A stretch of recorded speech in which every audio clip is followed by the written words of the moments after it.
these what we call single action maneuvers. So, boom. So with one maneuver, I'm trying to deflect her shot and at the same time hit her in the head. Okay? If she's unarmored, I don't aim for the head as much as the neck. Once I've hit the neck, I'll pull through, stab through the neck again. Now we can use it as a lever to drive her to the ground. But that's a single time action. We can do what we call deflections too. Throws, boom, I've deflected the sword, comes straight back down. She tries to hit me in the ribs. We do what we call driving to the low line. Now the great thing about driving to the low line is she go ahead and if she wants to hit me low, she has to be here. I have this much sword that reaches past her. Alright, yeah, I got long arms. Okay?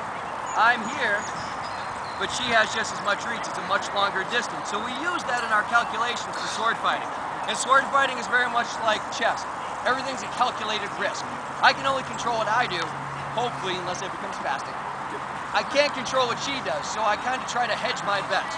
So if I see her cutting down into my ribs, I drive down across so that I can get in. I use the principle of driving it down and offline. Now if she thrusts, now I want to be able to counter thrust. So she comes into my body, boom, I just drive in enough to bring my own point online. Alright? So it's really kind of a lazy man's fighting system. I don't have to extend or use a lot of energy, but it ends up working out for me lots of times. Now, we can do what we've seen before. We can do arm bars from the sword fighting. So she throws a shot, boom. Now here I have a couple options. I can go for either arm, but you usually go for the arm that's closest to you. I block, I grab, and as I step with my body, I grab myself around, lock the arm. Now this gives me that sword too. If she swings from the other side, yep. Boom, I block. This is all I have. This is my, oh my God, she's trying to hit me in the head block. All right, this doesn't help me. So I can step through, grab the arm, my body weight. I drive her to the ground by grabbing the arm. Now if she keeps a hold of it with the right hand, that's fine. I just drive her to the ground as hard as I can. All right? You can also turn the same thing into a disarm. She throws the same shot. Boom, I block, but instead of grabbing both arms, I pull close to my body, I grab the sword, and I turn. Alright, so this gives me her weapon. I'm not so worried about her fist or her feet, they're not going to kill me. Alright? Maybe she will later. But the sword is what I have to worry about. So we have a bunch of these options when we're doing things like that. We try to set up patterns. Okay, we've got what they call posters. And in the posters are different positions that you find yourself in a fight. Alright? So what we've done is you try to string these together kind of like katas. We call them flourishes. And so what this gives is this gives us all the positions that we may find ourselves if we're in a good fight. So Nikki will demonstrate them all. Alright, the first thing she's going to do is Posta di donna, which in Italian means guard of the woman. Right? Now what she's trying to do, looking at opponents, make herself small and scared. One of the things she's doing is hiding the length of her sword. You don't know how long it is, so now she can use the advantage. She's trying to look very neat by pulling everything in, so not extending and giving the opponent any power. But what have we really done? Alright, batter up, and that's exactly what it is. We use this to strike any incoming blows to arrest that development and cut in through that. Alright, so it becomes a very powerful cut from Posta di donna. Step right through. Alright, now for Posta di donna, we go into boar's tooth, or dente de cinghiale.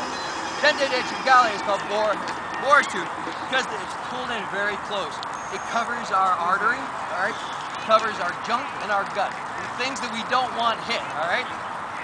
We have two places, okay? We protect the moneymaker, alright? And the junk, alright? Everybody, I don't care if it's junk, junkless, minor junk, big junk, always protect the junk. But the boar's tooth, once we've blocked the shot, we can thrust up from underneath like a boar, hence the name. Now for boar's tooth, she'll get into Posta finestra, which is guard of the window. Now guard of the window is actually a very popular guard in 16th and 17th century prize fights, where guys would be fighting in sharp swords in just shirts trying to draw blood on each other. Lots of times the head is the only target, and as soon as blood stains the shirt, you end the match. It's very good because even though you don't think about it, just by dropping the tip, I've blocked the vast majority of my body. It becomes very defensible. And it also can use to deflect a weapon to come in, lines up the thrust to cut. And they call it guard of the window because we have 3 sills to look through. All right. Now from Posta Finestra, she goes into half iron gate. Half iron gate looks very similar to boar's tooth, except now it's much more relaxed. It's Porta de Ferro Mazzano, a half iron gate. Nice and relaxed. It's right here, and quite often used to set up an attack, or once I've thrown my cut, it's a very natural ending. So once I get there, I know where to go from this half iron gate. And just by pulling the hands up, we create what we call the iron curtain. So it's very easy to block, and by pulling in, we come up into guard of the window guard. So we flow from one guard to the other. From half iron gate, she goes into posta frontale, or front guard. All right, it's a very basic. It's a lot of what you saw out here. I'm out front, I'm protecting myself, I'm a neutral guard. In a real sword fight, you have to worry about protecting your hands, but you're gonna be able to keep those safe because of distance and timing. Then you'll go into left short guard. All right, once again, it's pretty much the same thing. The point remains online. Whenever we talk about online, it goes from my eyes to the sword point to my opponent's eyes. So that anytime, if I'm trying to attack Nikki, the first thing I have to do is go through the point of her sword. So I have to figure out how I'm going to attack that. I'm never going to just attack on one line, all right, because she could hit me at the same time, all right? She needs to try, I need to, whenever I attack, I need to try and close the line as I attack her at the same time. So it becomes much more difficult because we don't have armor to rely to protect ourselves. From left short guard, she goes into Posta de Codalonga, or guard with the long tail. Once again, like Posta de Dona, it hides the length of the sword behind us, all right? And I like to say that we can have guard of the long tail, we can have guard of the happy tail, guard of the scared tail, all right? You can really show the emotion of the fighter if you're very clever enough to pick it up, all right? No, really, it's in a manual. Now, from Posta de Codalonga, she goes into left guard of the woman, all right? Posta de Dona Sinistra. Once again, it's just going from the same side, very easy. Now from here, she'll go into full iron gate.